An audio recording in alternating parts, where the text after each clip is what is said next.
The laughter reached Serene Holbrook before she saw the faces behind it.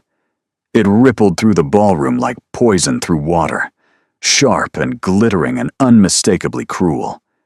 She stood near the towering marble pillar where she'd positioned herself an hour ago, half hidden by a cascade of white roses and flickering candlelight, willing herself to become invisible. It hadn't worked. Is that truly her? A voice floated from the cluster of young women gathered near the refreshment table, their silk fans fluttering like the wings of predatory birds. The Holbrook spinster? I thought she'd stopped attending these things years ago. Apparently not. Another voice, honey-sweet and venomous. Though one wonders why she bothers. It's not as if anyone will ask her to dance. More laughter. Serene's fingers tightened around the glass of lemonade she hadn't touched, the crystal cool against her heated skin. She should leave. She should have never come. But her cousin Delphine had begged for a companion tonight, and Serene had foolishly believed she could slip through the Ashmore ball unnoticed, a shadow among the glittering butterflies. She'd forgotten that shadows could still be mocked. 27 years old, the first voice continued, louder now, deliberately carrying, and still unmarried. My mother says her father lost everything in that shipping scandal. They're practically paupers now, living off the charity of relatives. Then why invite her? Lady Ashmore invites everyone. She's pathologically democratic. But look at that dress. It's at least 4 seasons old. The lace is practically yellowed. Serene didn't look down at her gown. She knew what she was wearing. Her mother's best evening dress, carefully altered and retrimmed, elegant in its simplicity, but hopelessly outdated compared to the frothy confection surrounding her. The pale blue silk had been beautiful once, when her mother had worn it to balls where she'd been welcomed, admired, sought after. That was before her father's business partner had disappeared with their fortune, before the scandal had consumed them like wildfire, before Serene's engagement had been quietly dissolved by a family who suddenly found her circumstances incompatible with their son's future, before she'd become the forgotten Miss Holbrook, a cautionary tale whispered in drawing rooms, a reminder of how quickly a woman could fall from grace. She was engaged once, you know. The gossip continued, relentless. To Lord Stanhope's second son. He dropped her the moment the scandal broke. Didn't even have the decency to tell her in person. Sent a letter through his solicitor. Devastating. Practical, more like. Who would want damaged goods? The glass in Serene's hand trembled. She set it down on a nearby ledge before she shattered it. Her jaw clenched so tight, her teeth ached. She would not cry. She would not give them the satisfaction of seeing her crumble. She had survived worse than the barbed tongues of silly girls who had never known a moment of true hardship. But God, it hurt. After 3 years of careful invisibility, of declining invitations, and avoiding society, she'd thought perhaps the memory had faded. Perhaps she could attend one ball without becoming entertainment for the bored and beautiful. She'd been wrong. I almost feel sorry for her. The honey-voiced woman again, her sympathy as false as paste jewels. Standing there alone, pretending she doesn't hear us. It's rather pathetic, isn't it? Like a ghost haunting a party she wasn't invited to. Not invited. Tolerated. There's a difference. Serene had heard enough. She turned to slip away, to find Delphine and make whatever excuse would allow her to flee with a shred of dignity intact, when she collided with something solid and warm. Someone. Her lemonade glass, the one she'd thought she'd set down, toppled from somewhere and splashed across the front of a midnight black waistcoat. She watched in horror as the pale liquid spread across what was clearly the most expensive fabric she'd ever ruined. "I'm so sorry," she breathed, stumbling backward. "I didn't see. I wasn't. Clearly." The voice was deep, dry, and utterly without warmth. Serene forced herself to look up past the ruined waistcoat, past the perfectly tied cravat, past the sharp line of a jaw that could have been carved from marble, until she met eyes the color of winter storms. Cold, assessing, completely unreadable. The man was tall, tall enough that she had to crane her neck, with dark hair swept back from a face that balanced on the knife's edge between handsome and severe. Everything about him spoke of authority, the breadth of his shoulders, the stillness of his posture, the way he looked at her as if cataloging her every flaw for future reference. Behind her, the gossiping women had fallen silent. The entire corner of the ballroom seemed to hold its breath. "I'll pay for the cleaning," Seren managed, though the words were absurd even as she spoke them. She couldn't afford to pay for anything. Or the replacement. Do you know who I am?" The question cut through her stammering. She blinked, thrown by its directness. No, I apologize. I don't—" Calum Ravencroft. He said it as if the name should mean something, as if the syllables themselves should make her knees buckle. Duke of Ashworth. Duke. The word crashed through Serene's awareness with the force of a physical blow. She had just spilled lemonade on a duke, not just any duke, the Duke of Ashworth, whose family was so old and so powerful that they'd reportedly declined an offer of a higher title from the crown itself, considering it unnecessary. She was going to be sick. "Your Grace." She dropped into a curtsy, her cheeks burning. "I am truly, deeply sorry. I didn't mean—" "You didn't mean to assault me with citrus?" One dark eyebrow rose fractionally. How reassuring. The laughter behind her started again, louder now, delighted by this new humiliation. Of course. She'd thought her evening couldn't get worse, and the universe had decided to prove her spectacularly wrong.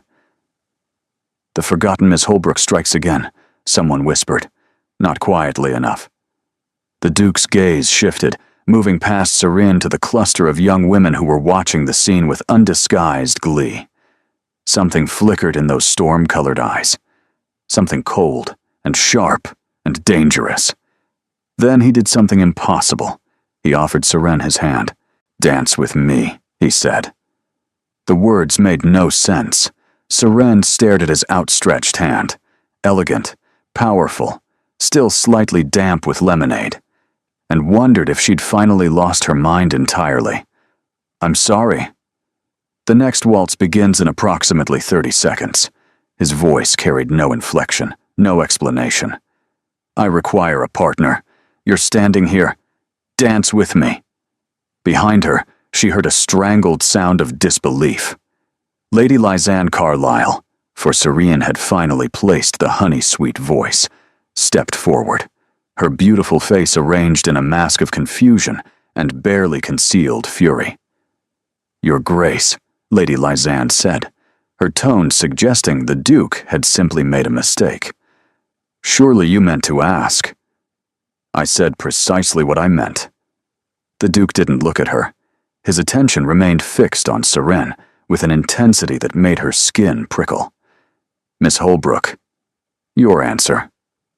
The ballroom had gone quiet. Hundreds of eyes watched from every direction. The matrons with their lorgnettes raised, the young ladies frozen mid-gossip, the gentlemen pausing their conversations to witness whatever spectacle was unfolding. The Duke of Ashworth was asking the forgotten spinster to dance. The Duke of Ashworth, who reportedly hadn't danced with anyone in over a year. The Duke of Ashworth, who was looking at her as if she held the answer to a question she didn't understand. "Why?" The word escaped before she could stop it. The corner of his mouth twitched. Not quite a smile, but something close. Something that made her breath catch despite herself. "Because," he said quietly for her ears alone, "you're going to help me destroy someone's expectations. And in return, Miss Holbrook, I'm going to rebuild yours." Before she could ask what that meant, his hand closed around hers, and he pulled her onto the dance floor. The orchestra began to play. Every eye in the ballroom followed them, and Serene Holbrook, who had spent 3 years trying to disappear, suddenly found herself the most visible woman in London. The waltz felt like drowning in full view of the world. Seren's hand trembled in the Duke's grasp as he led her through the opening steps, his movements precise, controlled, utterly confident. She, by contrast, felt like a marionette whose strings were being pulled by a stranger, technically functional, but wooden and graceless. "Breathe," he murmured, his voice pitched low enough that only she could hear. "You're dancing as if you expect me to bite you." "You might," she managed. "I did ruin your waistcoat." A waistcoat can be replaced. The expression on Lady Lysanne's face cannot. Something that might have been satisfaction flickered across his features. "She looks positively apoplectic. Don't turn to check, trust me." "I wasn't going to." "You were considering it." She had been. Serene forced herself to focus on the Duke instead, on the firm pressure of his hand at her waist, the way he guided her through the turns without seeming to exert any effort at all. Up close, he was even more intimidating than he'd been at a distance. The sharp lines of his face held no softness, no warmth, nothing to suggest he was capable of ordinary human emotions. And yet he'd asked her to dance. "You said something," she ventured, finding her courage, "about destroying expectations, rebuilding mine. I don't understand what that means." "Not here." His grip tightened fractionally as they swept through a complicated turn, bringing her closer to his chest than was strictly proper. "Too many ears." "Then why ask me to dance at all? If you didn't intend to explain, I intended to remove you from a pack of wolves who were tearing you apart for sport." His eyes met hers, storm gray and unflinching. "Was I mistaken in thinking you'd prefer rescue to continued humiliation?" The bluntness of it stole her breath. No one spoke to her like this, without pretense, without careful social cushioning. It was jarring and honest, and strangely refreshing. "No," she admitted. "You weren't mistaken." "Good. Then we understand each other." They didn't understand each other at all. But before Seren could say so, the waltz ended. The Duke released her with formal precision, bowing over her hand in a gesture that drew every eye in the ballroom. "I'll call on you tomorrow," he said, loud enough to be heard by those nearest. "At 3:00. We have much to discuss, Miss Holbrook." Serene's mouth opened, but no sound emerged. He was going to call on her? A Duke was going to call on her? In what universe did that make any sense? Your Grace, I'm not certain. 3:00. He straightened, and for just a moment, something almost human flickered in those cold eyes. "Wear something practical. We won't be staying in the parlor." He strode away before she could respond, cutting through the crowd with the ease of a man who had never been denied anything in his life. Seren stood frozen on the dance floor, surrounded by whispers that rose like smoke, her pulse racing against her ribs. What had just happened? "Seren!" Delphine materialized at her elbow, cheeks flushed with excitement. Did the Duke of Ashworth just... Everyone is talking. What did he say to you?" "I don't know." Seren's voice came out strange and distant. "I honestly don't know." But she intended to find out. He arrived at precisely 3:00. Seren had spent the morning in a state of anxious disbelief, half convinced the entire evening had been a fever dream. She'd changed her dress 4 times before settling on a simple gray walking gown, practical as he'd instructed, though she still had no idea why. Her mother had been beside herself with questions. Her father had emerged from his study for the first time in weeks, curiosity temporarily overwhelming his despair. Even the servants seemed electrified by the news that a duke, would be visiting their modest rented townhouse. When the knock came, Seren's heart stuttered. The Duke entered the cramped parlor like a storm contained in human form, his presence immediately overwhelming the shabby furniture and faded wallpaper. He was dressed for the outdoors, dark coat, polished boots, No trace of yesterday's lemonade disaster. Miss Holbrook, he inclined his head. You followed instructions. I appreciate efficiency. You gave me very little choice, Your Grace. I gave you ample choice. You could have refused to be home. His gaze swept the room, missing nothing. Not the careful patches on the upholstery, not the single coal struggling in the grate, not the conspicuous absence of luxury. You chose to be curious instead. That tells me what I needed to know. Seren's spine stiffened. And what did you need to know? That you're intelligent enough to recognize an opportunity. He gestured toward the door. Walk with me. What I have to say requires privacy, and these walls are thin. It was presumptuous. It was improper. A respectable woman did not simply leave with an unmarried man, duke or otherwise, without chaperone or explanation. But Seren had stopped being respectable 3 years ago, when society decided she wasn't worth the effort. She collected her cloak and followed him out. The park was nearly empty at this hour, the fashionable set preferring later promenades, when they could see and be seen. The Duke walked beside her in silence for several minutes, his pace measured, his expression thoughtful. Finally, he spoke. I need a wife. Serene nearly stumbled. I beg your pardon? Or rather, I need society to believe I'm seeking one. He continued as if he hadn't just made the most extraordinary statement she'd ever heard. My grandmother has taken it upon herself to arrange my marriage. She's settled on Lady Lysanne Carlyle, beautiful, wealthy, connected. Precisely the sort of woman a duke should marry. And you don't want to marry her. I don't want to marry anyone. The words came out flat, final.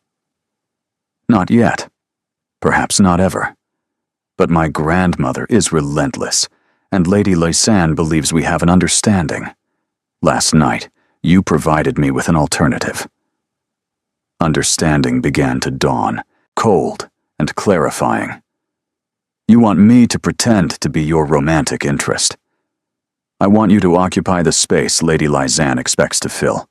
Attend events as my guest. Allow society to speculate about my intentions.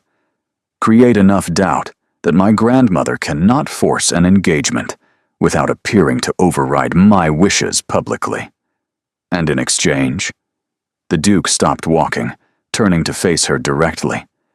In the pale afternoon light, his features seemed less severe, more weary. This was a man carrying burdens she couldn't see. In exchange, he said, I will restore your family's reputation.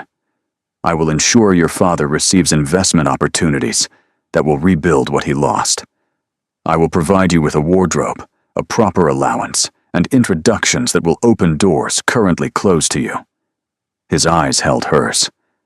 When this ends, you won't return to obscurity, Miss Holbrook. You'll have the means to build whatever life you choose. It was impossible. It was absurd. It was. It was quite possibly the most dangerous thing anyone had ever offered her. Why me? She demanded. There must be dozens of women you could choose. Women with fewer complications.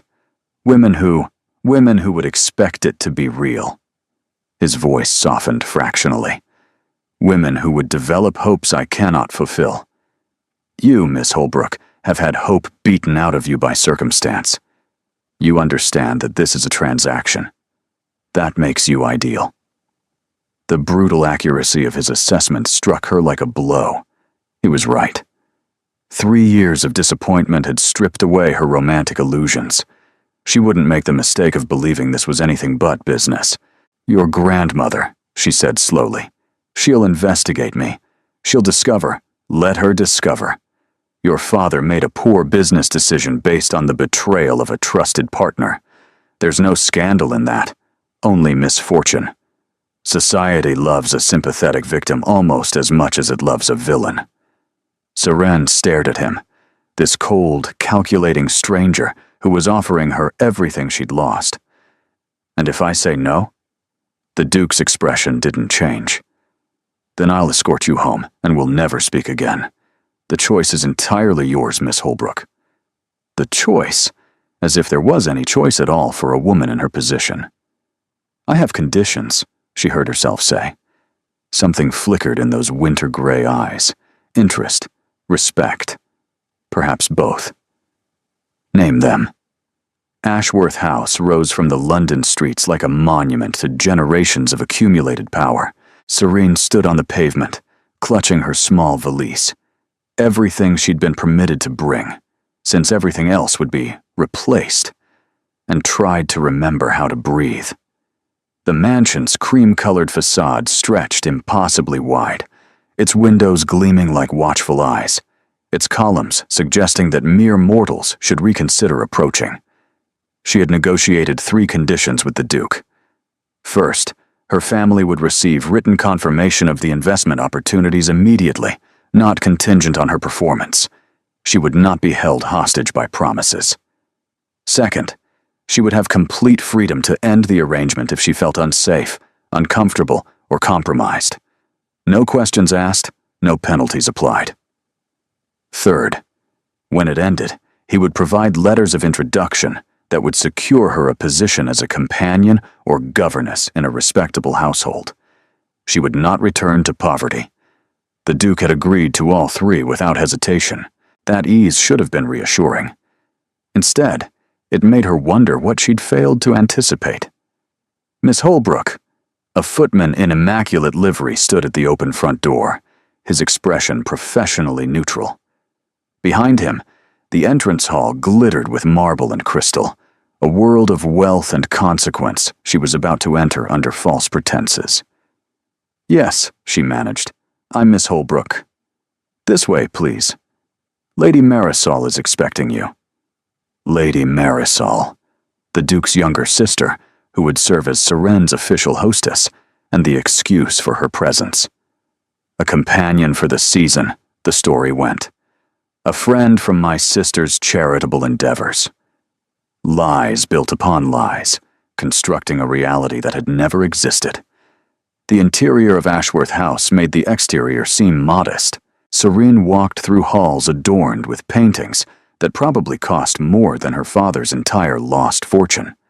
Past sculptures that watched her progress with classical indifference, under ceilings painted with scenes of mythology and triumph. Every surface whispered of generations of power, of a family that had shaped history, while her own had been crushed by it.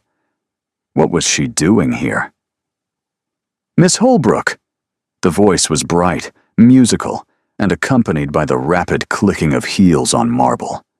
A young woman descended the grand staircase with the energy of a summer thunderstorm, her dark hair bouncing with each step, her smile wide and apparently genuine.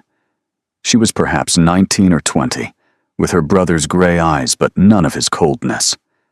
Where Calum Ravencroft radiated controlled intensity, his sister practically vibrated with warmth. "I'm Marisol. Mari, please." "No one calls me Marisol except grandmother when she's angry, which is frequently, but never mind that." She grabbed Seren's hands without ceremony, squeezing them with enthusiasm. "Calum told me everything. Well, probably not everything. He's dreadfully secretive, but enough. This is going to be wonderful.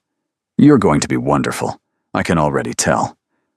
Seren blinked, overwhelmed by the deluge of words and warmth. Thank you. I think. Come. I'll show you to your rooms. Rooms, plural, because Calum insisted you have the Rose Suite, which is absurdly grand, but he gets terribly stubborn about certain things. Mari linked her arm through Serene's as if they'd known each other for years. "Don't let him intimidate you, by the way. He seems cold, but underneath all that frost, there's a real human person." "Possibly. I've seen evidence occasionally." Despite everything, Seren felt her lips twitch. "That's reassuring, isn't it? Now, tell me everything. Where did you grow up? What books do you read? Do you play any instruments?" "I play the pianoforte terribly, but with great enthusiasm, which I think should count for something." Mari's chatter carried them through corridors and up staircases, past more artwork and luxury than Seren could process. She answered questions where she could, asked her own when Mari paused for breath, and slowly felt some of the tension in her shoulders begin to ease. Perhaps this wouldn't be entirely terrible. The Rose Suite earned its name. Everything was shades of blush and cream, from the silk hangings on the four-poster bed to the delicate rose pattern on the wallpaper. The sitting room had its own fireplace, already lit and crackling cheerfully. The wardrobe stood empty, waiting for the gowns that would arrive from the modiste tomorrow. "It's beautiful," Seren said, and meant it. "It's yours, for as long as you need it." Mari's voice softened, losing some of its manic energy. "I know this must be strange, being here, pretending to be something you're not. But I want you to know, whatever brought you to us, whatever arrangement you've made with my brother, I'm glad you're here. This house has been too quiet for too long." Something in her tone caught Seren's attention. "Too quiet?" Mari's smile flickered. "Since our father died, Kylum has been different, closed off. He works constantly, sleeps rarely, and speaks to almost no one except in formal necessities. Grandmother thinks he needs a wife to fix him. I think he needs a reason to come back to life." She met Seren's eyes. "Maybe you can give him one." Before Seren could respond, before she could explain that she was a temporary solution, not a cure, a knock came at the door. A young maid entered, curtsying. "Miss Holbrook, I'm Tansy. I've been assigned as your lady's maid for the duration of your stay." She carried a tea tray laden with delicate pastries. "I thought you might be hungry after your journey." The small kindness, unexpected and unprompted, made Seren's throat tighten. "Thank you, Tansy. That's very thoughtful." Mari squeezed her hand once more. "Rest tonight. Tomorrow, we begin transforming you into the most talked-about woman in London." Her grin returned, bright and conspiratorial. "Lady Lysanne won't know what happened." She swept out, leaving Serene alone with Tansy, and the crackling fire, and the overwhelming reality of what she'd agreed to. She moved to the window, looking out over the manicured gardens below. Somewhere in this house, the Duke was doing whatever dukes did, managing estates, attending Parliament, avoiding the grandmother who wanted to control his future. They were strangers bound by a business arrangement, nothing more. So why, a small voice whispered in her mind, did his sister speak of bringing him back to life? And why did some foolish part of her wonder if she could? The Dowager Duchess of Ashworth did not descend staircases, she commanded them. Seren stood in the morning room the following day, dressed in one of the 3 acceptable gowns Mari had rushed from the modiste overnight, when the temperature seemed to drop 10 degrees. She turned to find an older woman framed in the doorway, like a portrait of aristocratic disapproval. Augustina Ravencroft was not what Seren had expected. She'd imagined someone soft with age, perhaps frail, certainly manageable. The woman before her was none of those things. Tall and silver-haired, with cheekbones that could cut glass, and eyes the same cool gray as her grandson's, she radiated the kind of authority that came from 7 decades of never being told no. "So." The single syllable fell like a judge's gavel. "This is the creature who spilled lemonade on my grandson and somehow convinced him to bring her into my home." Seren curtsied, grateful for years of her mother's rigorous instruction. "Your Grace, I apologize for the unconventional introduction." "Unconventional?" The Dowager's lips pressed into a thin line. "That's a generous description for what I've heard. The Holbrook girl, publicly mocked at the Ashmore ball, rescued by a duke who hasn't danced with anyone in 14 months. Do you have any idea what kind of speculation that's caused?" "I imagine considerable speculation, Your Grace. Considerable." The older woman moved into the room with the grace of a predator, circling Seren slowly. "The betting books at White's have odds on an engagement announcement within the fortnight. Lady Lysanne's mother has already sent 3 letters demanding explanation. And my grandson, who has barely spoken a complete sentence since his father's death, suddenly has opinions about guest suites and modiste appointments. Seren kept her expression neutral, though her pulse quickened. The Duke has been very generous. The Duke has been very foolish. The Dowager rose, her fury barely contained beneath a veneer of aristocratic control. But he's always been stubborn, like his father before him, like every Ravencroft man since the conquest, apparently. She gestured sharply to a chair. Sit. Tell me who you really are. And do not insult my intelligence with whatever fiction Kylam has concocted. Seren sat, folding her hands in her lap to hide their trembling. The Dowager settled across from her, posture perfect, gaze unrelenting. There was no point in elaborate deception. This woman would see through it instantly. My name is Seren Holbrook, she began. My father was Alaric Holbrook, a shipping merchant who built a successful business over 20 years. 3 years ago, his partner embezzled everything and fled to the continent. We lost our home, our standing, our future. I was engaged to Lord Stanhope's second son. The engagement was dissolved within a week of the scandal breaking. The Dowager's expression revealed nothing.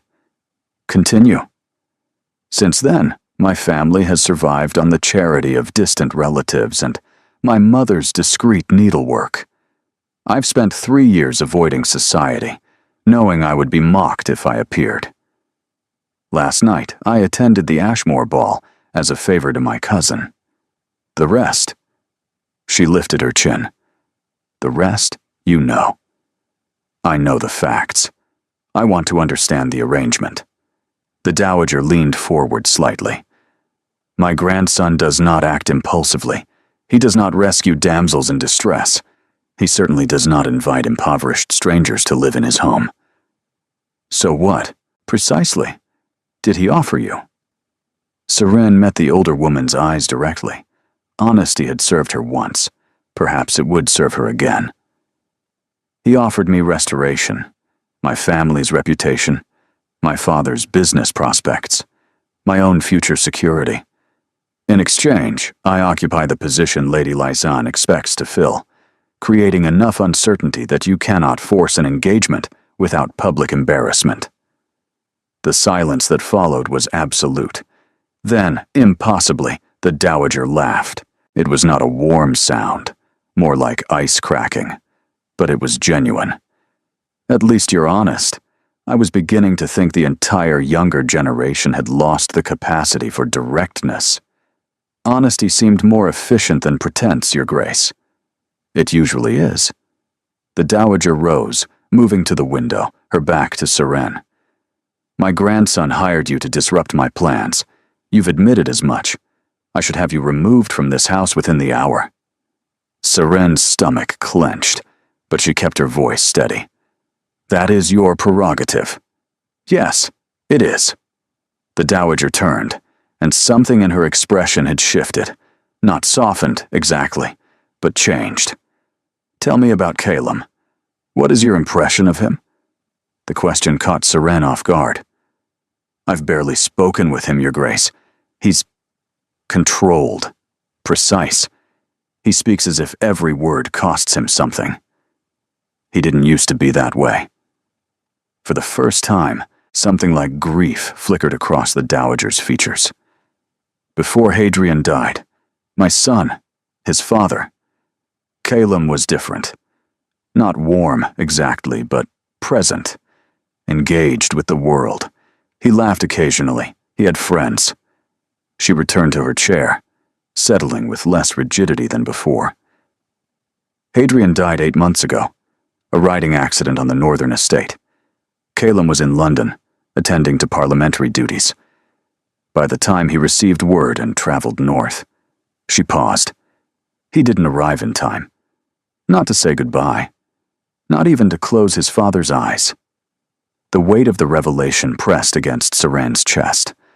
I'm sorry. Are you? Or is that simply the appropriate response? Both.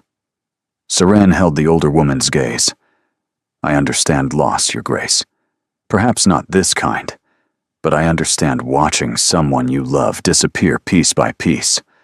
My father is still alive, but the man he was died with his business. I've grieved him for 3 years while he sits in his study, staring at nothing. The Dowager studied her for a long moment. You have spine, Miss Holbrook. Foolish spine, perhaps. You should have lied and told me what I wanted to hear. But spine nonetheless. Would lies have served me better? No. I'd have known immediately and had you removed. A ghost of a smile crossed her thin lips. I'm not going to stop you. Whatever this arrangement is, whatever Calum hopes to achieve, I'll allow it to proceed.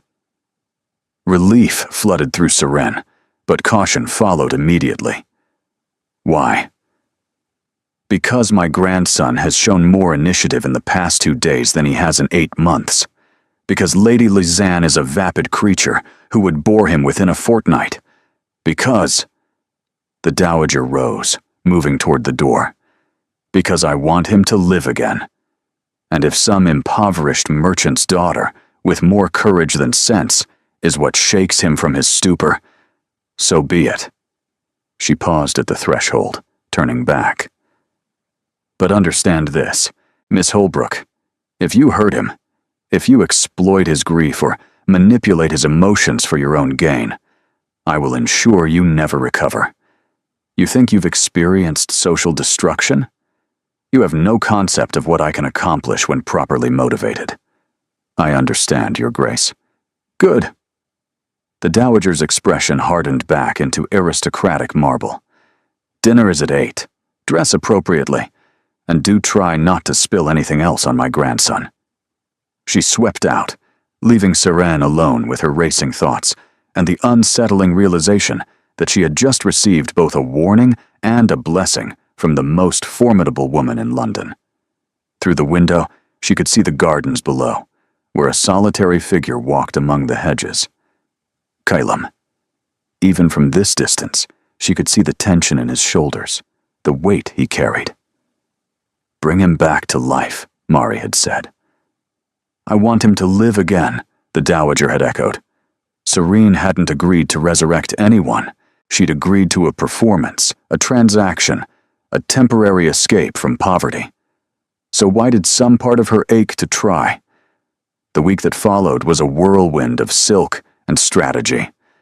Madame Verity, the modiste Marie had summoned, descended upon Ashworth House with an army of assistants and enough fabric to clothe half of London. Seren stood for hours, while they pinned and measured and debated colors, her body becoming a canvas for someone else's vision. The sapphire brings out her eyes, Madame Verity declared, holding a swatch against Serene's cheek. And the champagne for the Thornbury ball. Understated elegance, not trying too hard. We want them to wonder, not assume. Wonder what? Seren asked. Whether you're the Duke's future Duchess, of course. The modiste's smile was knowing. The right gown asks questions. The wrong gown answers them too quickly. Between fittings, Mari coached her on society's labyrinthine rules. Which families were allied? Which ancient feuds still simmered beneath polite smiles? Which dowagers could destroy a reputation with a single raised eyebrow? Lady Thornbury is a dragon, but a fair one, Mari explained, pacing the drawing room. Lady Crestwood is worse. She'll smile to your face and eviscerate you the moment you turn away. Lord Fenwick is a notorious fortune hunter. Don't let him corner you near the refreshments. And whatever you do, don't mention hunting dogs to Lord Huxley. He'll talk for hours, and you'll never escape. What about Lady Lisanne? Mari's expression darkened. Lisanne is complicated. She's beautiful and clever, and absolutely convinced that Calum belongs to her. Grandmother encouraged the match, still encourages it, despite everything. They've known each other since childhood. Were they ever actually engaged? Not formally, but there was an understanding, or at least Lisanne believes there was.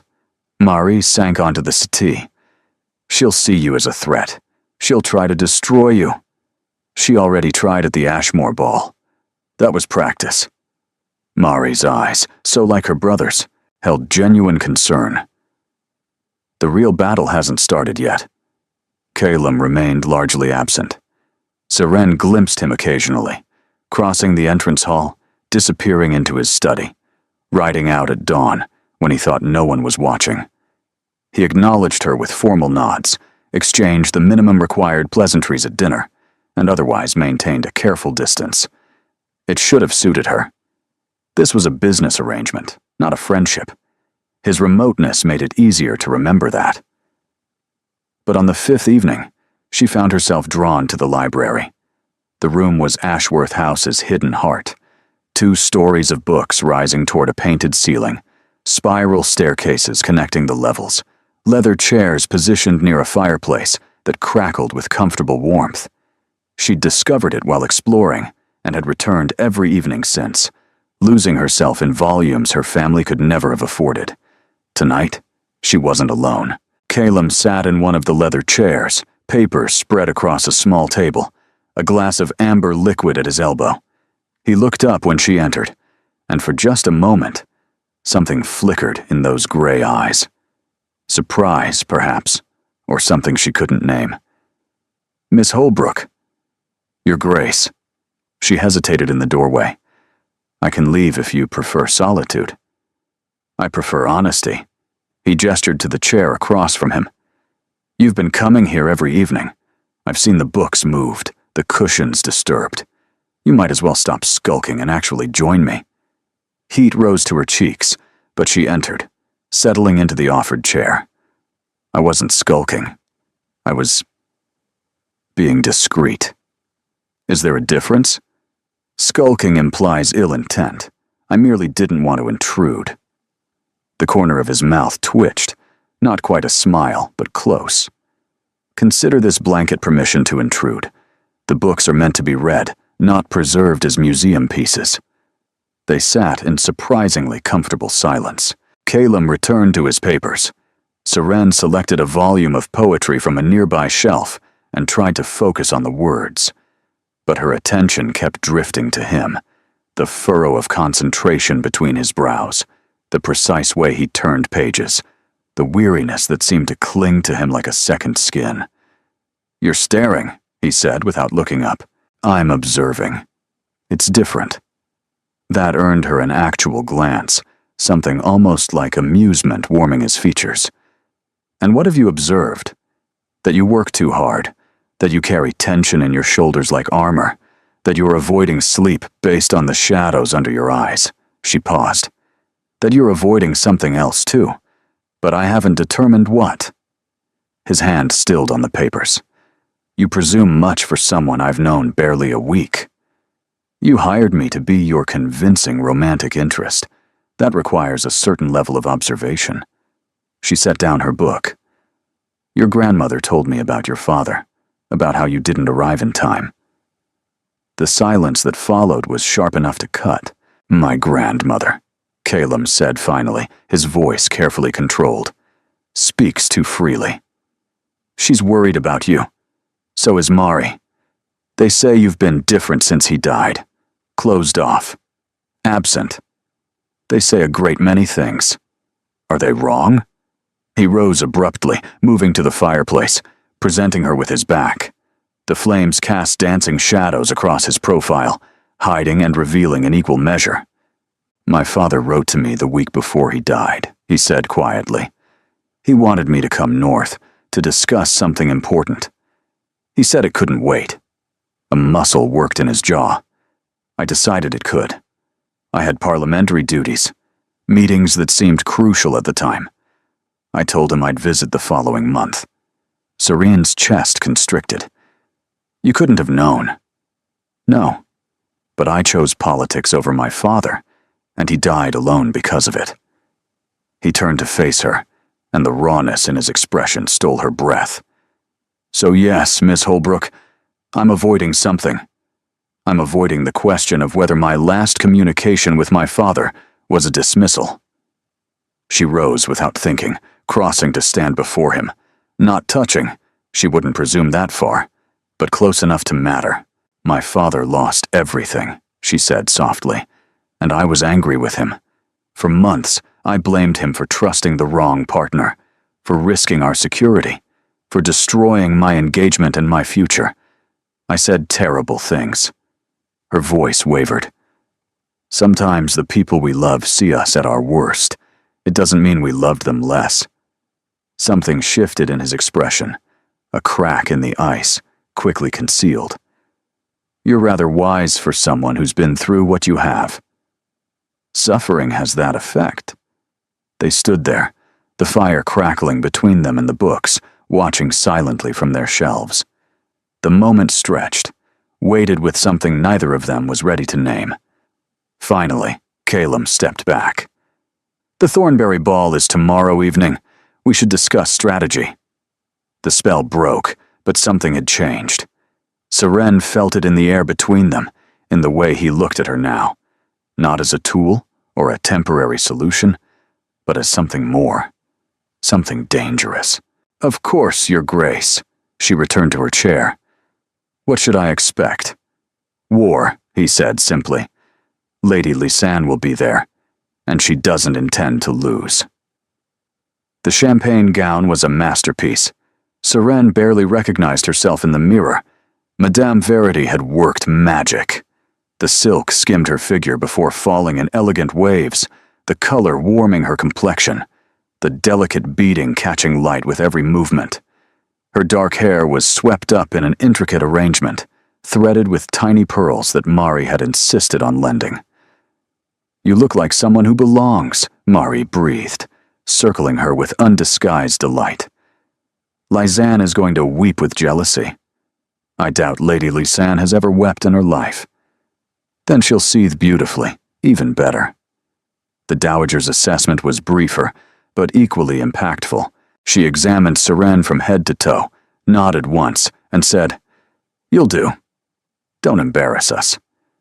Calum waited in the entrance hall, devastating in formal evening black. His gaze swept over her once, quickly, controlled, but she caught the slight intake of breath, the momentary stillness before he composed himself. Miss Holbrook. His voice was carefully neutral. The gown is well chosen. Your sister has excellent taste. Yes, he offered his arm. She does. The Thornberry Ball blazed with light and consequence.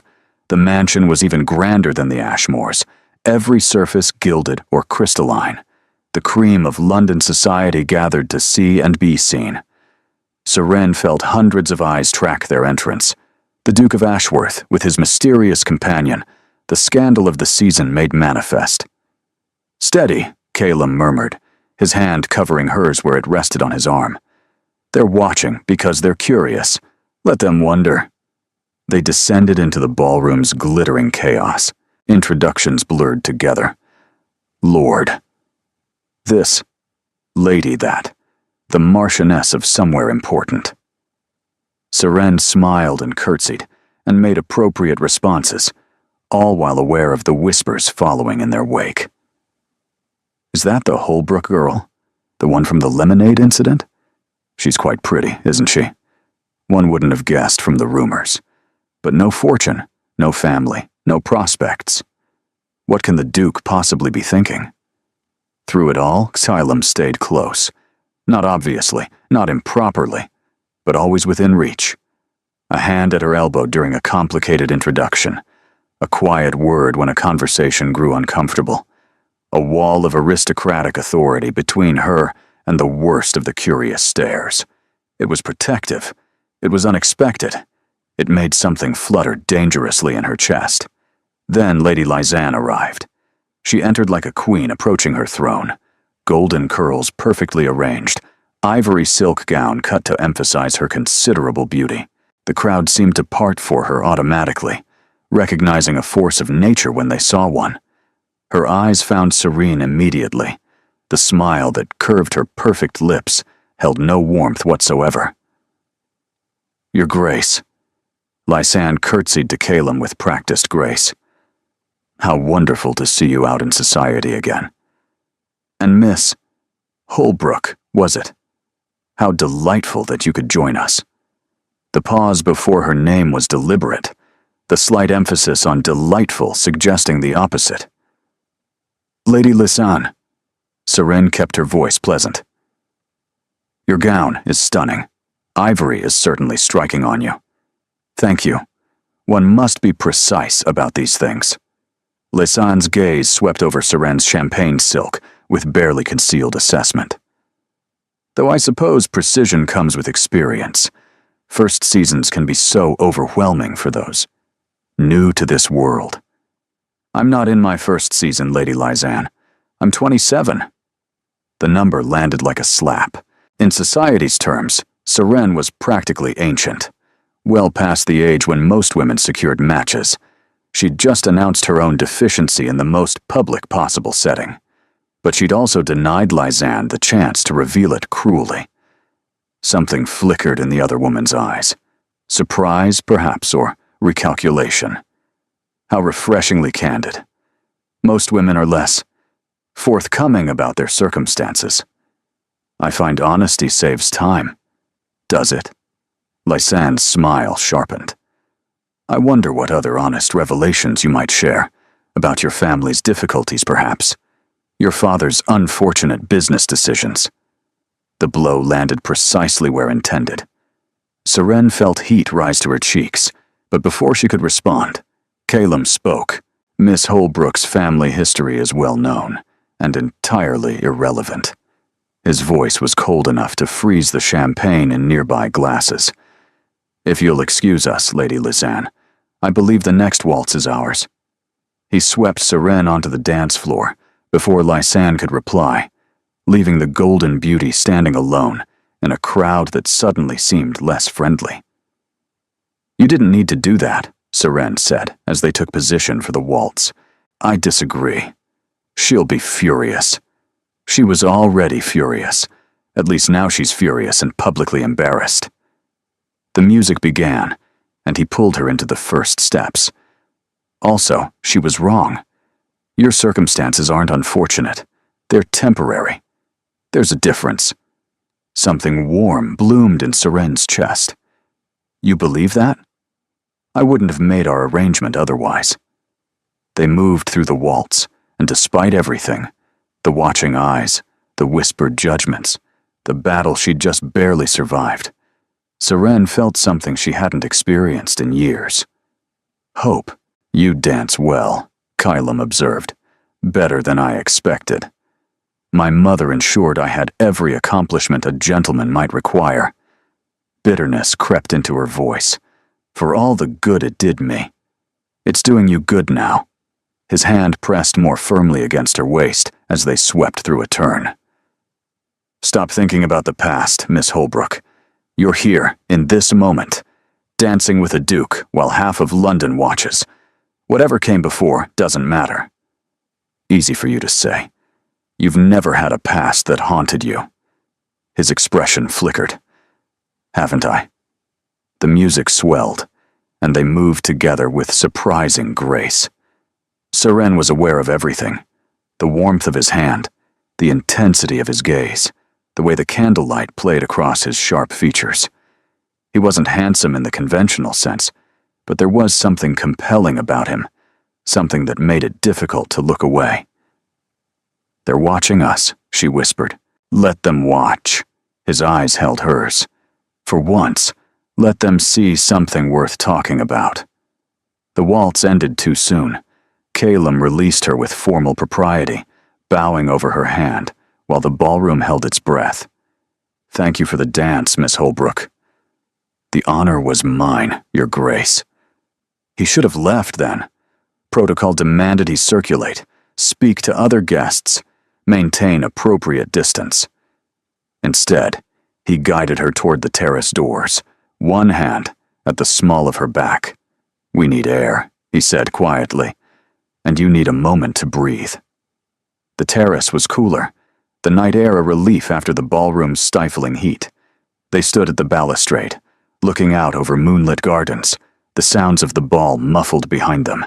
You handled Lisanne well, Calum said. Better than most. She'll retaliate, undoubtedly. But you've established yourself as someone who fights back, That matters. Seren wrapped her arms around herself, suddenly cold despite the mild evening. Why does she want you so badly? Beyond the obvious. The title, the wealth, the position. There must be dozens of eligible men she could pursue. Because I'm the one she's been promised. Calum's voice was flat. Our families have expected this match since we were children. Lysanne has built her entire identity around becoming Duchess of Ashworth. And you? I've built my identity around avoiding it. She turned to face him, studying his profile in the moonlight. Why? Is she so terrible? She's perfectly suitable. The word dripped with disdain.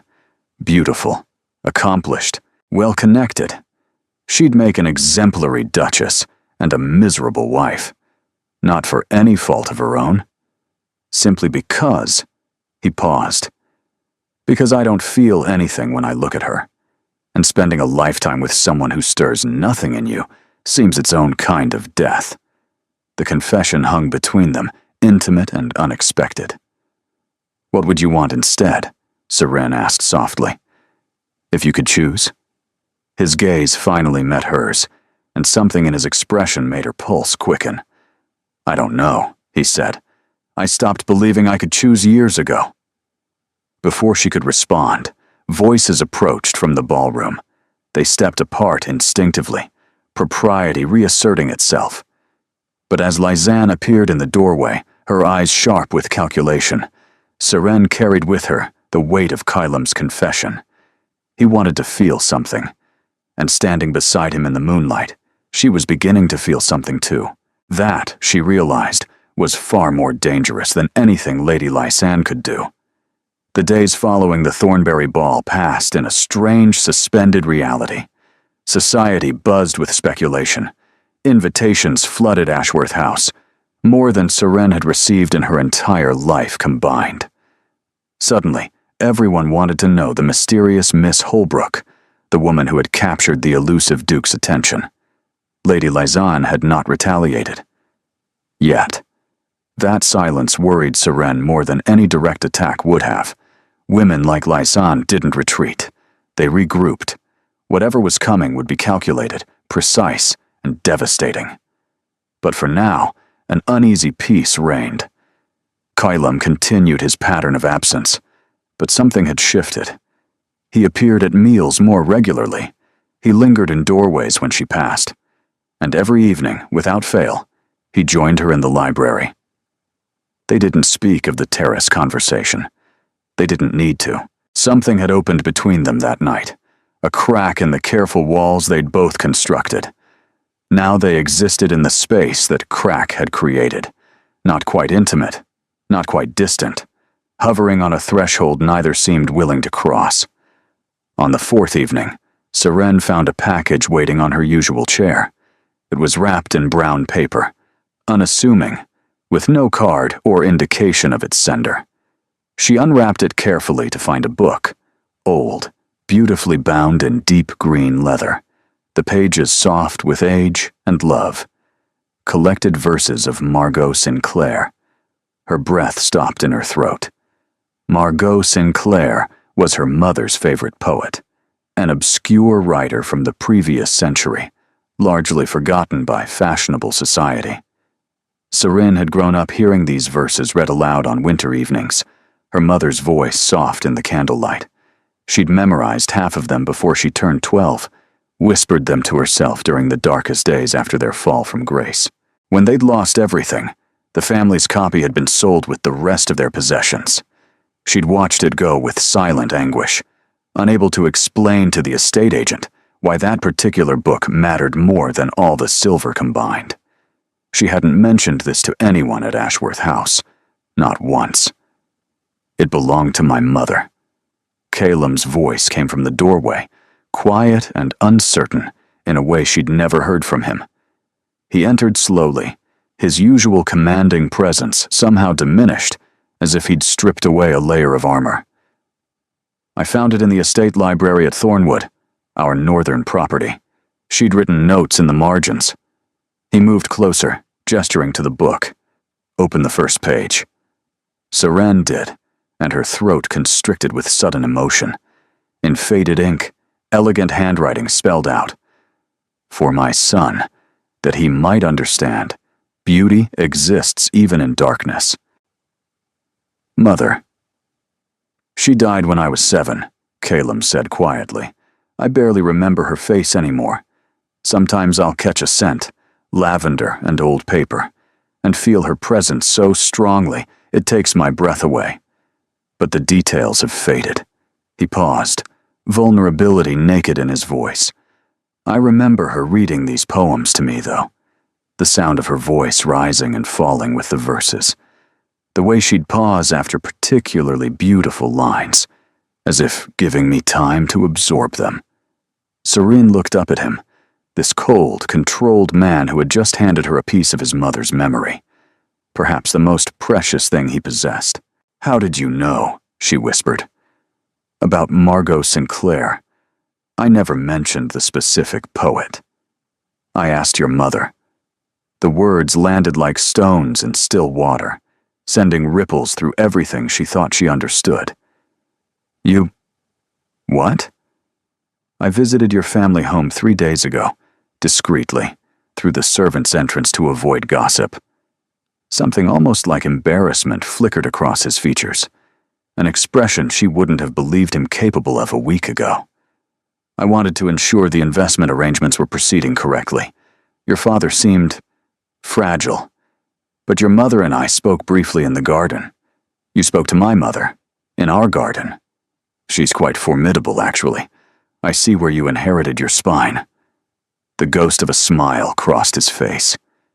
She mentioned her favorite poet, and when I realized we had a volume in the estate collection, my mother's volume with her annotations, I thought... He trailed off, suddenly seeming uncertain. The Duke of Ashworth, uncertain. It was like watching a mountain question its own existence. "You thought what?" "I thought perhaps this book could mean something to someone again. Instead of gathering dust in a library, no one visits anymore." Serene clutched the book to her chest, overwhelmed by the gesture and everything it implied. This wasn't part of their arrangement. This wasn't business or strategy or social maneuvering. This was a man sharing his mother's memory with her mother's favorite words. Something dangerous. Something real. "You didn't have to do this," she managed around the tightness in her throat. "I know. It's too much. This book is precious. It belonged to your mother. It has her handwriting. And now it belongs to someone who will treasure it." His eyes held hers with unsettling intensity. "That matters more than preservation. Objects should be loved, not merely kept. My mother would have wanted that." She felt tears threatening to spill and blinked them back furiously. She would not cry in front of him. She would not give him that power over her emotions. "Thank you," she whispered, her voice thick despite her efforts. "This is the kindest thing anyone has done for me in years." "Then people have been remarkably unkind." He stepped back, re-establishing distance, retreating behind his walls as if frightened by his own vulnerability. "I should let you read." The 3rd section was her favorite, the verses about surviving winter. She underlined nearly every one. He was at the door when she spoke again. Caleb, his first name. She'd never used it before. Never. He stopped, his back to her, every line of his body suddenly tense. "Your mother sounds like she was extraordinary." He didn't turn around. "She was." "I think she would be proud of the man you've become." Silence stretched between them, fragile and weighted with everything neither of them could say. When he finally spoke, his voice was rough with suppressed emotion. "I'm not certain she would. But thank you for believing it." He left, and Seren sat alone with a dead woman's poetry and the growing, terrifying certainty that she was falling in love with a man she could never truly have. The book fell open to the 3rd section. Her eyes landed on a verse, underlined in faded ink. "Even frozen rivers remember how to flow. Even shuttered hearts recall the sun. Love is patient. Love is slow. Love waits until the winter's done. In the margin, in that same elegant hand. For see, when he is ready, Serene pressed the book against her heart and let herself hope for something she had no right to want. The Hargrave Music Hall was smaller than the previous events, more intimate, more dangerous. Fewer guests meant fewer places to hide. Every conversation carried weight. Every glance was observed and catalogued.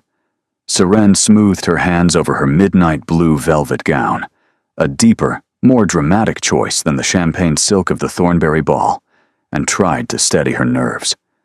"You look exquisite," Mari whispered, as they entered Lord Hargrave's grand foyer. "That color makes your eyes luminous." "I feel like I'm walking into battle. Same thing in society, darling. The weapons are just smaller and sharper." The evening's entertainment was a renowned soprano performing arias from Italian operas. Guests gathered in Lord Hargrave's music room, chairs arranged in careful rows, the social hierarchy visible in every seating assignment. Seren found herself placed near the back, appropriate for her uncertain status, while Calum was positioned near the front with the Dowager and, inevitably, Lady Lyzan. The golden beauty was resplendent in rose silk tonight, her smile serene, her posture perfect. She looked like a duchess already. She looked like she belonged at Calum's side in a way Seren never could. "Stop," she told herself firmly. "This is an arrangement. Nothing more." But the book of poetry sat in her room at Ashworth House, its pages marked with his mother's handwriting, and nothing felt like nothing anymore. The soprano's voice soared through the opening aria, something Italian about impossible longing and hearts torn between duty and desire. Seren tried to focus on the music, on the technical brilliance of the performance, on anything besides the rigid line of Kylam's shoulders 3 rows ahead. She failed utterly. Her attention kept drifting to him, to the way he held himself with careful stillness, to the slight tension in his neck when Lyzan leaned close to whisper something in his ear. Whatever she said made his posture stiffen visibly. The music built to an emotional crescendo, the soprano's voice breaking with artistic anguish over lost love and impossible longing, and Seren felt it pierce her chest like a blade. This was foolish. She was foolish. She'd entered this arrangement with her eyes open, knowing it was temporary, knowing she could never truly have him. And yet here she was, aching with jealousy over a woman who had every right to his attention. Lyzan placed her hand on Kylam's arm during a quiet passage. He didn't remove it. Seren's fingers curled around her program so tightly the paper crumpled. When the performance ended, applause rippled through the room. Guests rose, conversation resuming, the careful dance of social interaction beginning again. Seren slipped away before anyone could engage her. She found herself in Lord Hargrave's conservatory, a glass-walled room filled with exotic plants and humid air, moonlight filtering through the panes above. It was quiet here, removed from the glittering crowd, a sanctuary for someone who suddenly couldn't breathe without him. "This is madness," she told herself. "You've known him barely a month. You cannot feel this much for someone you barely know." But she did. God help her, she did. Running away?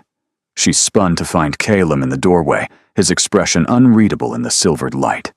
He'd removed his gloves, she noticed. His hands looked different bare, more human, more vulnerable. "Taking air," she corrected, her voice steadier than she felt. The music room was stifling. "Liar." He entered, closing the door behind him with deliberate care. The click of the latch seemed impossibly loud in the humid silence. "You've been avoiding me all evening," he continued, moving closer with each word. Refusing to meet my eyes, practically flinching when Lyzan touched my arm during the second aria. I did not flinch. You gripped your program so tightly it tore. Seren had no response to that. It was true, and they both knew it. This arrangement, Calum said slowly, was supposed to be simple. A performance, a mutual benefit. We both understood the terms. Yes, So why does nothing about this feel simple anymore? The question hung between them, heavy with implication. Serene's pulse raced so loudly she was certain he could hear it. I don't know what you mean. Another lie. He stepped closer, close enough that she could see the flecks of ice in his eyes, the barely controlled tension in his bearing. I've spent 8 months feeling nothing, Miss Holbrook. No joy, no hope, no anger. Just endless gray numbness that made every day identical to the last. Then you spilled lemonade on my waistcoat, and suddenly... Suddenly what? Suddenly I feel everything. The words came out rough, almost angry. I feel fury when Lysanne touches me because her hands aren't yours. I feel terror when I imagine this arrangement ending and you disappearing from my life. I feel desperate, pathetic hope every evening when I hear your footsteps approaching the library. Serene's composure crumbled entirely. Caitlin, I wasn't supposed to feel anything for you. He was close now, inches away, his voice barely above a whisper. You were supposed to be a solution, not a complication. A temporary arrangement, not a permanent obsession. But God help me, Serene. I cannot stop thinking about you. Her name on his lips. Not Miss Holbrook. Serene. This is madness, she whispered. I know. There's no future in this. You're a duke. I'm nobody. Your grandmother, society, everything. I don't care. You should care. Probably. He raised his hand, his fingertips hovering just above her cheek, not quite touching. Tell me to stop. Tell me this is just a performance, just an arrangement, and I'll believe you. I'll walk away and never mention this again. She should say it. She should protect herself, protect him, maintain the careful boundaries that kept everything safe and simple and controlled. Instead, she leaned into his touch. His fingers met her skin, tracing the line of her jaw with devastating gentleness. His other hand found her waist, drawing her closer.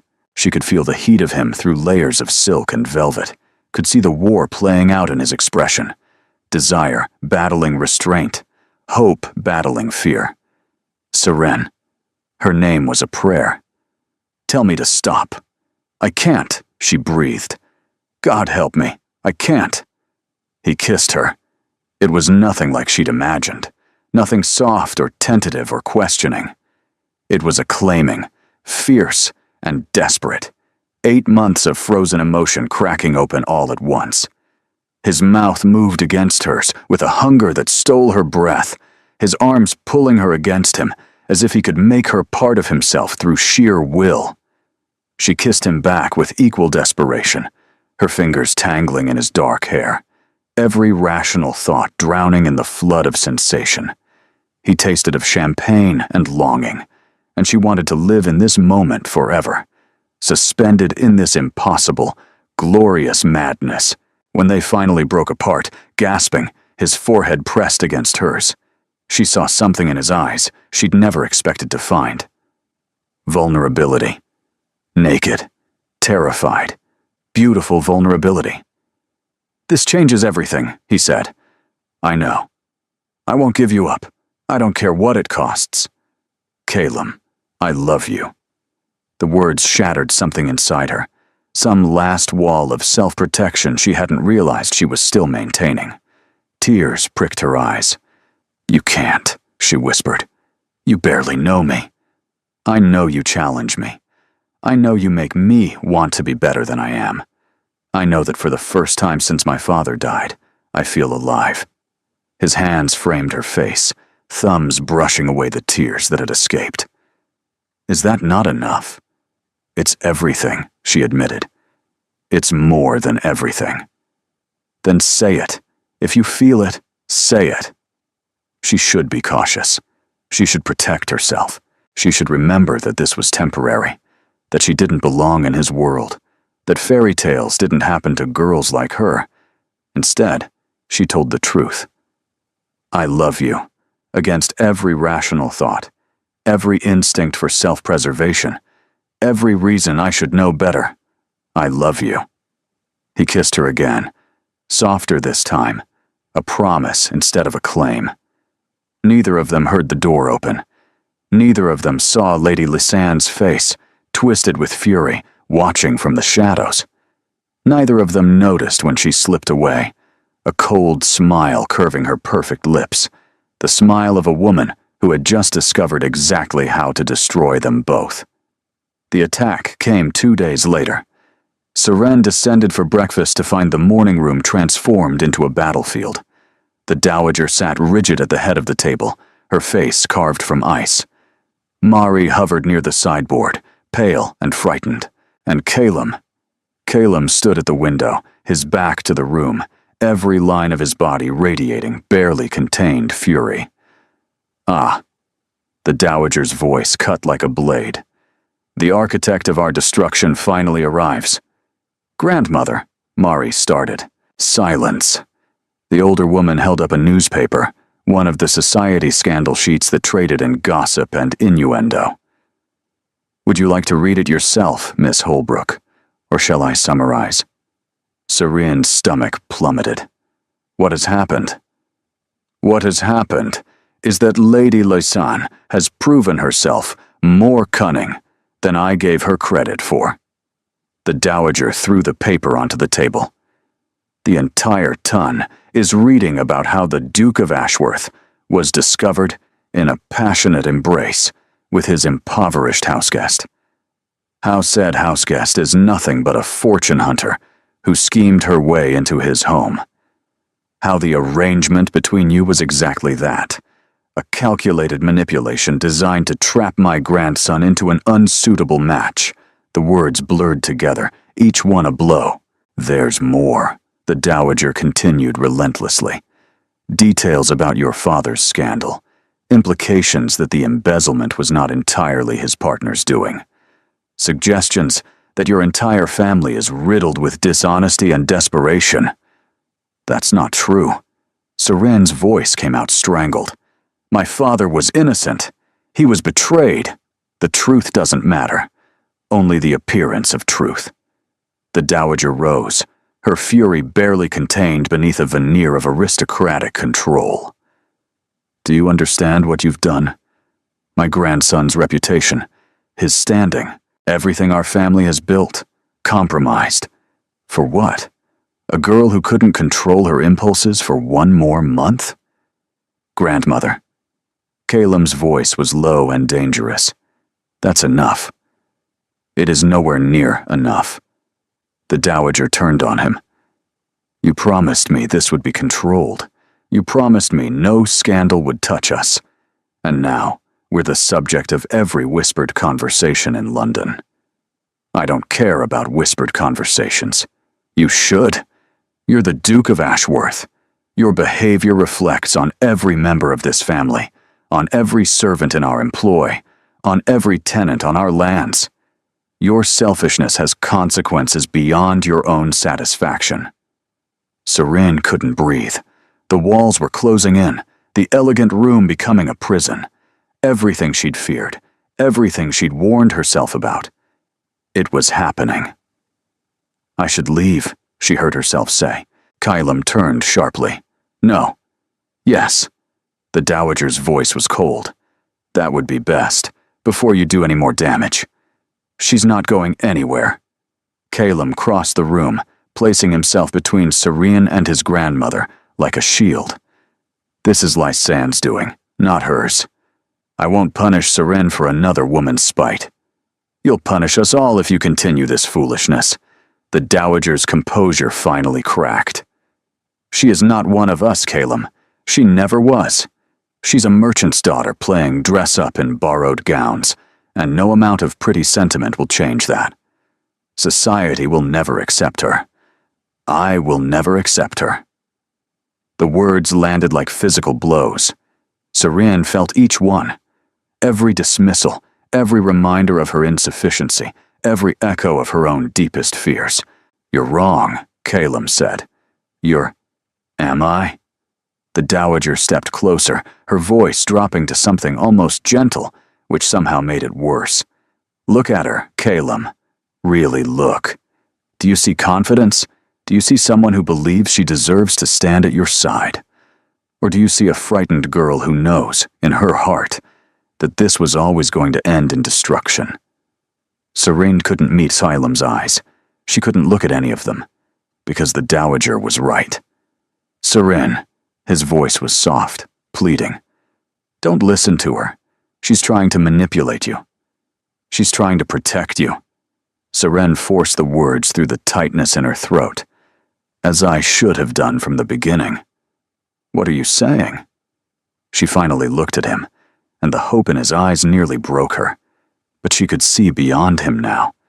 See the ruin they'd caused, the scandal they'd created, the damage that would follow him forever if she stayed. She loved him. That was the terrible truth. She loved him enough to destroy herself for his sake. I'm saying this was a mistake. Each word felt like swallowing glass. The arrangement, the feelings, all of it. Your grandmother is right. I don't belong here. I never did. You don't mean that. I mean every word. She stepped back, putting distance between them. I should have been stronger. I should have maintained the boundaries. Instead, I let myself believe in something impossible, and now we're both paying the price. Serene, please. Don't. Her voice cracked. Don't make this harder than it has to be. She turned and walked out of the morning room, every step a betrayal of her own heart. Behind her, she heard Kylam call her name, heard Mari's distressed cry, heard the Dowager's satisfied silence. She didn't stop.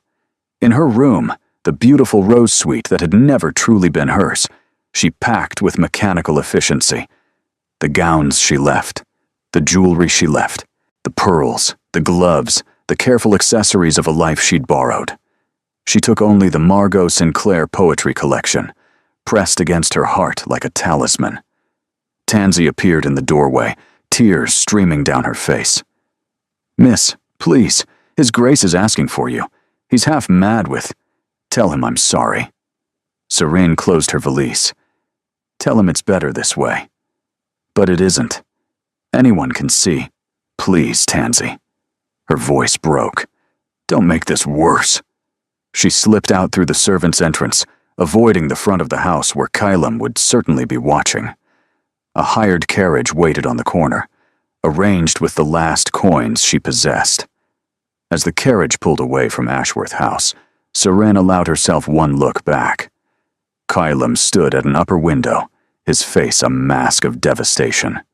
Their eyes met across the distance, and she saw everything she'd destroyed written in his expression. Then the carriage turned the corner, and he was gone. She pressed her face against the worn leather seat and let herself shatter completely. Home was exactly as she'd left it, modest, worn, filled with the ghosts of better days. Her mother embraced her without questions. Her father emerged from his study, took one look at her face, and retreated again. Stellan hovered awkwardly, guilt etched into his features. I'm sorry, he kept saying. Serene, I'm so sorry. I never meant for... It's not your fault. But it was everyone's fault. Her fault for hoping. Kylam's fault for making her believe. Society's fault for constructing rules that made love a liability. She retreated to her childhood room, clutched her mother's poetry book, and tried to remember how to breathe without him. The verses blurred through her tears. Even frozen rivers remember how to flow. But some rivers, she thought, simply freeze forever. 3 days passed in gray monotony. Serene moved through the motions of her old life, helping with household tasks, accompanying her mother to market, sitting with her father in silent companionship.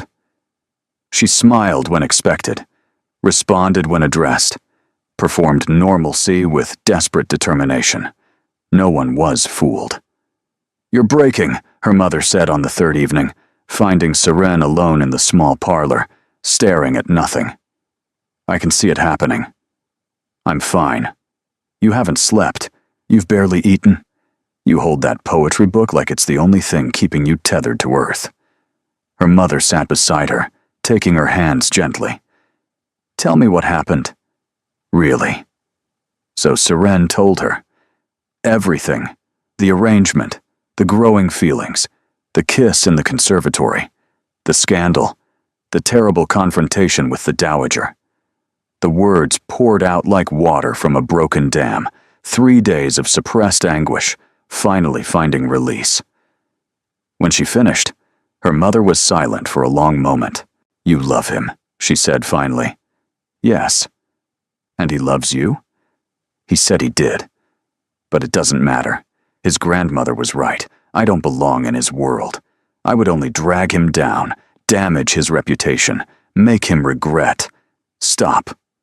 The word was sharp, uncharacteristic. Seren looked up, startled. "I have watched you sacrifice for this family for 3 years," her mother said, her voice trembling with emotion. "I have watched you give up your dreams, your prospects, your hope, all without complaint. You never asked for anything, never demanded anything. You simply endured, because that's who you are." "Mother, I'm not finished." Her mother's grip tightened. "You found something rare, Seren. Someone who sees you, who values you, who fought his own family for the right to love you. And you threw it away. Not because you don't want it, but because you're afraid you don't deserve it." The words struck like lightning, illuminating truth Seren had refused to see. The Dowager said what served her purposes. She said what would make you doubt yourself enough to run. Her mother's eyes blazed with fierce conviction. "Don't you see? You've spent so long believing you're not enough that you've forgotten how to recognize when someone thinks you're everything." Seren's chest ached with the truth of it. "Even if that's true, I can't go back. The scandals fade, love doesn't." Her mother released her hands, standing with sudden resolve. "You've spent 3 years surviving, sweetheart. Perhaps it's time to start living." Before Seren could respond, a commotion erupted in the entrance hall, raised voices, her brother's startled exclamation, and then the parlor door burst open. Kylam stood on the threshold, wild-eyed and disheveled in a way she'd never seen. His cravat was askew, his coat wrinkled as if he'd slept in it, his dark hair falling across his forehead in disarray. "You left," he said, his voice raw. "You left without letting me speak." "Your Grace." Her mother rose, her expression knowing. "Perhaps I should give you a moment." She departed, closing the door with pointed deliberation, leaving them alone. Seren stood frozen, her pulse racing. "You shouldn't be here. The scandal. Damn the scandal." He crossed the room in 3 strides, stopping just short of touching her. "I've spent 3 days trying to respect your wishes. 3 days telling myself that if you wanted to leave, I should let you go. 3 days dying by inches because you're not there." "Kylam, I'm not finished." The echo of her mother's words wasn't lost on her. "You said this was a mistake. You said you don't belong in my world. You said my grandmother was right." She was terrified. His pale eyes burned into hers with desperate intensity. "She saw me falling in love with someone she couldn't control, and she used every weapon in her arsenal to drive you away. She said what would hurt you most because she knew that you were strong enough to leave me for my own good." Seren's breath caught. It's exactly what happened."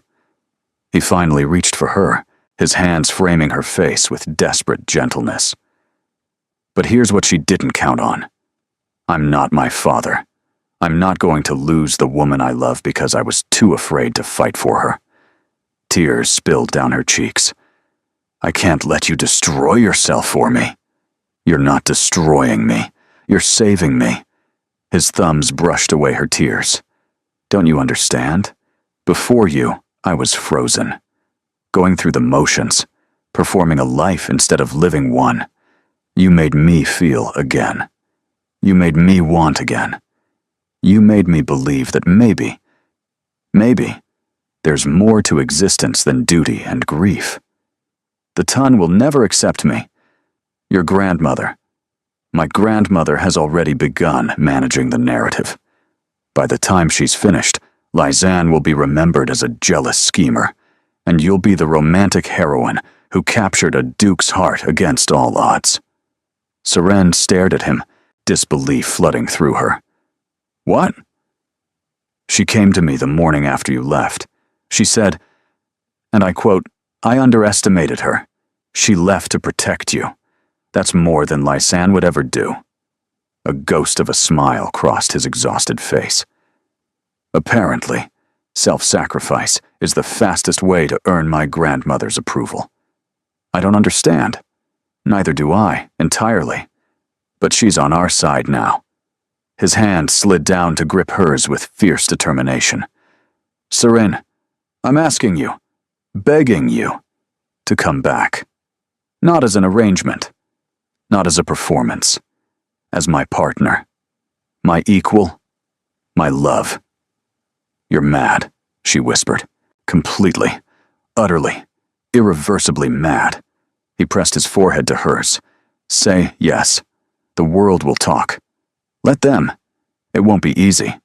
Nothing worthwhile ever is. I'm terrified. So am I." His voice cracked with raw honesty. "But I'm more terrified of living without you. These 3 days have been a preview of the rest of my life without you in it. And I refuse to accept that emptiness as my future." Seren closed her eyes, her mother's words echoing in her mind. "You've spent 3 years surviving. Perhaps it's time to start living." "Yes," she breathed. He kissed her, fierce and tender and full of promise, and she let herself fall into the certainty of his arms. When they finally broke apart, he was smiling, actually smiling without reserve or control. "We have one more battle to fight," he said. "Your grandmother." "No, she's already planning our engagement ball." His smile turned determined.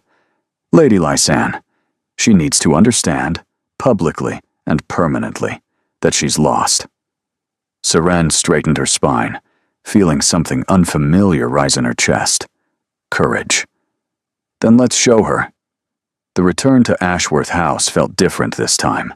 Seren entered not as a desperate interloper clinging to borrowed status, but as someone who had been chosen, someone who had been fought for, someone who belonged. The dowager waited in the formal drawing room, her posture as impeccable as ever, but something had shifted in her expression. The ice had thawed, just slightly. "Miss Holbrook." She rose, which was itself unprecedented. "You've returned. Your grandson is very persuasive. He's very stubborn. There's a difference." The dowager approached, her gray eyes, so like Kylam's, searching Seren's face with new intensity. "I owe you an apology." Seren blinked, unable to conceal her surprise. "Your Grace, I was cruel. Deliberately, strategically cruel. Because I believed it was the fastest way to remove you from my grandson's life." The older woman's voice held no self-pity, only frank acknowledgement. "I was wrong. Not about my methods. Those were effective. But about my goal. I don't understand. When you left to protect Calum from scandal, you proved something I hadn't expected." The dowager's lips curved into something almost resembling warmth. "You proved you love him more than you love yourself. That's rare, Miss Holbrook, rare and precious, and exactly what this family needs." Seren felt tears prick her eyes. "I'm still unsuitable. I'm still a merchant's daughter, with a ruined reputation and no fortune. Fortune can be provided. Reputation can be managed. What cannot be manufactured is genuine devotion." The dowager reached out, taking Seren's hands in her own, a gesture so unexpected that Seren nearly flinched. "I spent 40 years loving a man who married me for alliance, rather than affection. I know the difference between a suitable match and a happy one. I won't condemn my grandson to my own mistake." Before Seren could respond, Mari burst into the room, abandoning all pretense of dignity to throw herself into Seren's arms. "You're back. I knew you'd come back. I told grandmother. I said, Calum won't let her go. He's too stubborn and too in love, and I was right." "You were right," Seren admitted, laughing despite her tears. "Now." The Dowager's voice sharpened, regaining its customary authority. "We have a battle to plan. Lady Lysanne has overplayed her hand, but she doesn't know it yet. Tonight's Harrowgate Gala will be the stage for her final defeat." "Tonight?" Seren's stomach lurched. "That's too soon. I don't have a gown. I haven't prepared. You have 3 hours. Madame Verity is already on her way with the gown we commissioned before. Everything." The Dowager's expression turned calculating. "Silver silk with diamond embroidery. You'll outshine every woman there, including, especially, Lady Lysanne. What exactly are we planning?" "A statement?" Calum appeared in the doorway, freshly dressed, all traces of his desperate dishevelment erased. "A public, undeniable statement that you are mine, and I am yours, and anyone who objects can go hang." "Eloquently put," the Dowager said dryly. "I thought so." The hours that followed were a whirlwind of preparation. Madame Verity arrived with the silver gown, which fit as if it had been designed for this moment, which Seren supposed it had been. Mari fussed with her hair, while Tansy handled the delicate work of fastening diamond drops to her ears. When Seren finally looked in the mirror, she barely recognized herself. The woman who stared back was luminous, elegant, powerful. Not a forgotten spinster. Not a merchant's daughter playing dress-up. Someone new entirely. Someone forged from struggle and love and the stubborn refusal to be diminished. "Perfect," Mari breathed. "Adequate," the Dowager corrected, but her eyes gleamed with approval. "Devastating," Calum said from the doorway, his voice rough with emotion. The Harrowgate Gala was the event of the season, the final major gathering before society scattered to country estates for the summer. Everyone who mattered was there, including Lady Lysanne, resplendent in gold silk that now seemed garish compared to Serene's ethereal silver. They descended the grand staircase together, Calum and Seren side by side, the Dowager and Mari following. A duchess's escort, a family united. The whispers started immediately, but these whispers held a different quality. Curiosity rather than condemnation. Fascination rather than scorn. Lady Lysanne stood near the center of the ballroom, surrounded by her usual admirers. When she saw Seren, her perfect composure cracked, just for a moment, before reforming into a mask of brittle hostility. "You've made a mistake," Lysanne said as they approached, her voice pitched to Carrie. "Coming here, showing your face after everything." "Have I?" Seren kept her voice pleasant. "I rather thought I was accepting an invitation." "An invitation extended before your true nature was revealed." "My true nature?" Seren tilted her head. "You mean my nature as a woman who loves your intended target?" "Forgive me. I wasn't aware feelings were scandalous." Lysanne's eyes narrowed dangerously. "Feelings. Is that what you're calling your calculated manipulation?" "I'm calling it what it is. Unlike, say, planting false stories in scandal sheets to destroy someone who threatens your ambitions." Seren let the accusation land with precision. "That seems rather more calculated than anything I've done." The watching crowd murmured with growing interest. This was entertainment of the highest order. Two women battling for a duke, neither willing to yield. "You have no proof. I have the testimony of your own lady's maid, who was remarkably willing to share details once she realized her position was at risk." The Dowager stepped forward, her voice cutting through Lysanne's denial like a blade. "The arrangement of payment, the specific phrases you provided, the timing of the publication." Lysanne's face went white. "Society forgives many things," the Dowager continued with devastating calm. "Ambition, desperation, even cruelty in the right circumstances. But society does not forgive being caught. You've overreached, Lady Lysanne. The consequences are yours to bear." For a moment, Lisanne seemed ready to fight, to launch some final desperate attack. Then her gaze swept the room, registering the shifted allegiances, the closed expressions of former allies, the absence of support. She had lost. She knew it. Without another word, Lady Lisanne turned and walked away, her golden gown disappearing through the crowd. A collective breath released throughout the ballroom, and Kylam, taking Seren's hand, raised it to his lips with deliberate reverence. "Now," he said, loud enough for all to hear, "shall we dance?" The waltz was perfect. Seren moved in Kylam's arms, as if they'd been dancing together for years. The crowd parting to watch, whispers transforming from scandal to romance with every graceful turn. The Duke of Ashworth, cold and distant for so long, gazed at his partner with undisguised adoration. Society, it seemed, loved a love story even more than it loved a scandal. When the music ended, Kylam didn't release her. Instead, he turned to face the assembled guests, his hand firmly clasping hers. "I have an announcement." The ballroom fell silent. Even the servants paused, sensing the significance of the moment. Many of you have heard rumors about Miss Holbrook and myself. Some true, some wildly exaggerated, some outright fabricated. His gaze swept the room, commanding attention with the ease of generations of authority. "Allow me to clarify the truth." Seren's heart hammered. They hadn't discussed this. She had no idea what he was about to do.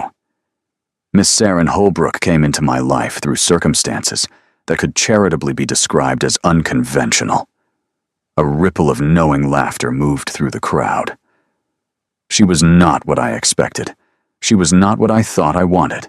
She was, in fact, precisely what I needed.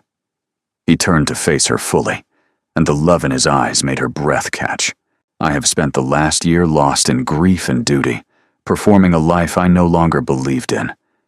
This woman, this brilliant, brave, frustrating, magnificent woman, reminded me that there's a difference between existing and living. She challenged me. She refused to be impressed by my title or intimidated by my temper. She saw through every wall I'd constructed and demanded I be better than I was. Murmurs of surprise moved through the crowd. Dukes did not make declarations like this. Dukes did not bare their souls in public. This Duke, apparently, did. "I love her," Kylam continued, his voice carrying through the hushed ballroom. "I love her with everything I have and everything I hope to become. And I refuse to pretend otherwise for the sake of propriety or expectation or the comfort of those who believe birth determines worth." He reached into his jacket and withdrew something small, something that caught the chandelier light and sparkled. A ring. Serene's heart stopped. Miss Saren Holbrook. He dropped to one knee, and somewhere in the crowd, she heard Mari's delighted gasp. "I was a fool before I met you, and I'll likely remain a fool after. But I'll be your fool if you'll have me.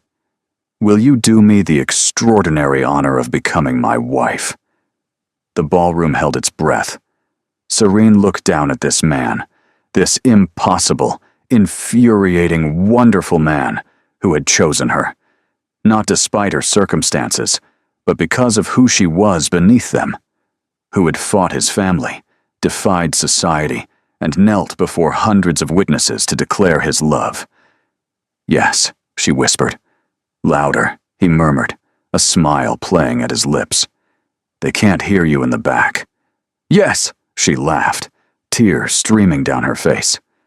"Yes, you impossible man, yes."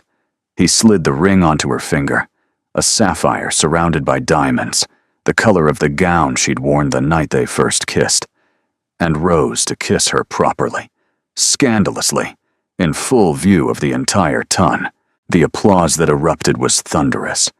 Later, she would remember fragments, Mari embracing her with tear-streaked joy, the dowager nodding with something that looked remarkably like satisfaction, her mother and father summoned by a messenger Calum had secretly dispatched that afternoon, watching from the gallery with wonder on their faces. Stellan pumping Calum's hand with awkward enthusiasm. But mostly, she would remember the way Calum looked at her, as if she'd hung the moon and every star besides. "You planned this," she accused him later, when they'd escaped to a quiet alcove. "The ring, the speech, my parents. I planned nothing." His smile was unrepentant. "I simply hoped. There's a difference." Liar. "Probably." He pulled her closer. "Are you angry?" "I'm overwhelmed. I'm terrified. I'm happier than I've ever been in my life." She pressed her forehead to his. "Is this real?" "It's real," he promised. "For as long as you'll have me." 6 months later, the wedding was the social event of the year. It took place at the Ravencroft family chapel, a medieval jewel nestled in the gardens of their country estate. Every notable family in England attended. The scandal sheets devoted pages to describing the bride's gown, the flowers, the way the Duke's eyes never left his future Duchess's face. Serene walked down the aisle on her father's arm. Her father, who had emerged from his fog of despair in recent months, slowly rebuilding himself alongside the business prospects Calum had quietly arranged. Her mother sat in the front row, weeping joyfully into a handkerchief.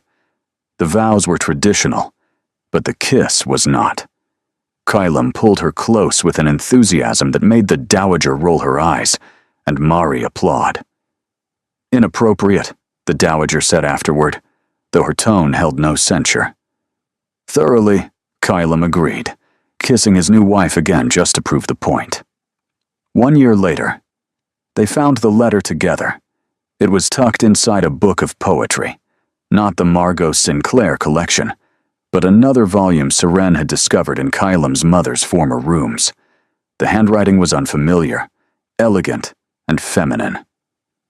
"My darling son, if you're reading this, you've found love. Real love, the kind that makes you foolish and brave and willing to defy the world. I can think of no other reason you'd be searching through my old books. Your father gave me this poem on our wedding day. He wrote it himself, though he'd be mortified if anyone knew. He was always terribly shy about his romantic side. I want you to know, love is worth every risk. I married your father against my family's wishes. They thought him beneath me, a second son with no title, no fortune, no prospects. They were wrong. He became everything. My partner, my home, my heart. Choose love, Calum. Choose it fiercely and without apology. The world will tell you to be practical, to be proper, to be safe. Ignore the world. Be brave. All my love, forever." Your mother Seren watched Calum read the letter, watched emotion break across his face like dawn. "She knew," he said hoarsely. "Somehow, she knew." Mothers often do. He pulled her into his arms, holding her like she was the only solid thing in a shifting world. "She would have loved you," he murmured into her hair. "I would have loved her, too." They attended the Ashmore Ball every year after. It became their tradition, returning to the place where everything had begun, where laughter had turned to love, and disaster had transformed into destiny. They would enter together, the Duke and Duchess of Ashworth, and somewhere in the course of the evening, they would find a moment alone. "Dance with me," he would say, just as he had that first night. "Always," she would answer. And in each other's arms, surrounded by the glittering world that had once mocked her and now celebrated them, they would remember. Love doesn't require perfection. It doesn't demand titles or fortunes or the approval of society. It asks only for courage, the courage to hope when hope seems foolish, to fight when fighting seems futile, to believe that two imperfect people can build something beautiful together. They had believed, and believing had made all the difference.